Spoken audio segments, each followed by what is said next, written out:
Hello witches, it's Strigabella. Today's video is on a couple topics. One is going to be about having a relationship with your deities, whoever your deities are. And the reason that I'm doing this video is it was kind of inspired by the Witches of the Moon topic on using the Bible in your practice. And a lot of us don't realize that a lot of the things that we do and the way that we do them do come from the Bible. Some of the most famous magicians and the people who got this knowledge from God directly, or from the angels, or from some type of spiritual being, they got the names, the sigils, and the information on how to practice and how to use things, and what the colors and symbols meant, and how to command certain entities. Moses was a very famous magician. He actually passed through the 9 gates and got the tablets from God. And Enoch, some people practice Enochian magic. He walked very closely with God, which was why he was given this information. King David was had a very blessed life by God until the end, and then his son King Solomon was one of the most famous and had probably the most knowledge, because he asked for wisdom and God gave him all of the wisdom, because he thought that was such a genuine request, and it wasn't for himself. He didn't ask for anything selfish. He wanted to be wise so that he could be a good leader to the people. Now, the reason that these people were granted these things was because they had a close relationship with their God. If I know I've said this before, I've compared what I believe about the gods and goddesses, and how I can still somehow I believe the Bible, and I believe that the other gods and goddesses and everything. I see it as a hierarchy, like the president and the government. We know as witches the idea of as above, so below, and everything in the sky and in the heavens mimics what happens on earth. And those things, the way the world works and the universe works, is how our bodies work. So once we gain that understanding and the symbolism and how it all operates, it makes sense. The governments on earth are very similar to what happens in heaven, and the angelic beings and the other entities. They have somebody to answer to. There's a leader, and there is like a series of commands. And you need to develop a relationship with who you're asking favors from. You have to know your boss. Whoever is the manager is who you answer to. Whoever is his manager is who he answers to, and so forth.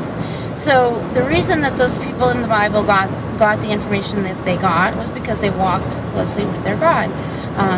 They didn't just go through life and never speak to him, and then something goes wrong and they ask him to make a victory for their army. No. And it's the same thing with us. If you're going to work with something, whether it be the elements, the fae, angels, God, a particular god or goddess, you need to develop a relationship. You need to speak to them. You need to get to know them. You need to know what they like, what they don't like, what their history is, all those kinds of things. It's like that with any relationship, with any kind of friendship, or any kind of working relationship. So I think that is very important, to develop a relationship. That's why we do offerings and things like that. You remember somebody's birthday or their special day, or you see something that they like and you want to give it to them. And it causes them to say, wow, this is a person who really genuinely cares about me, and it makes them want to be nice back. And I think we also,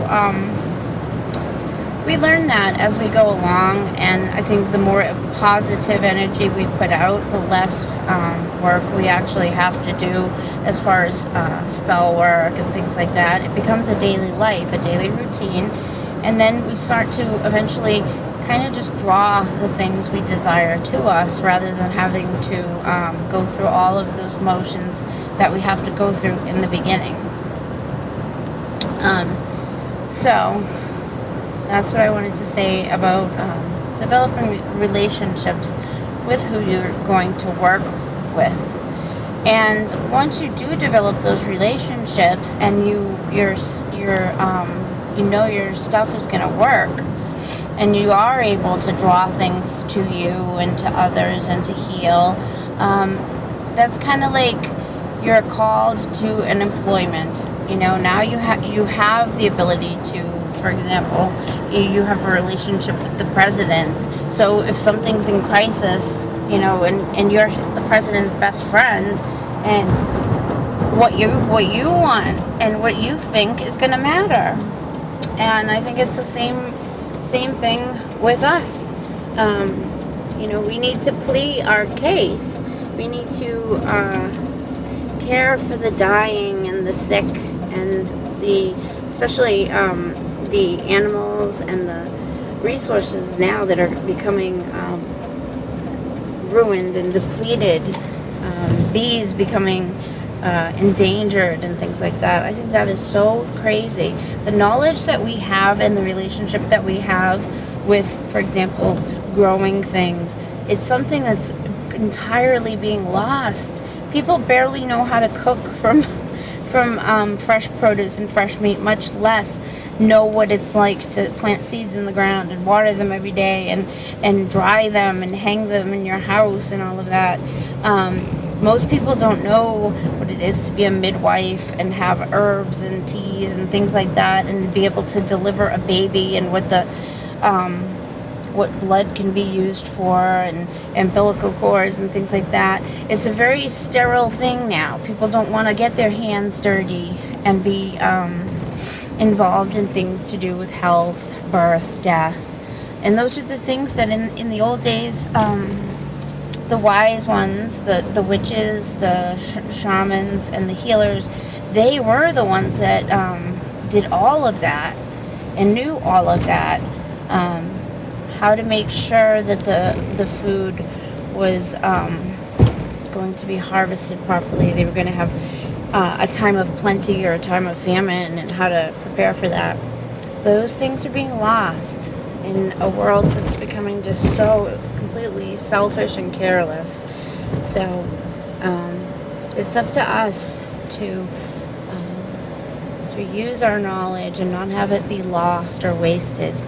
It's really an important thing.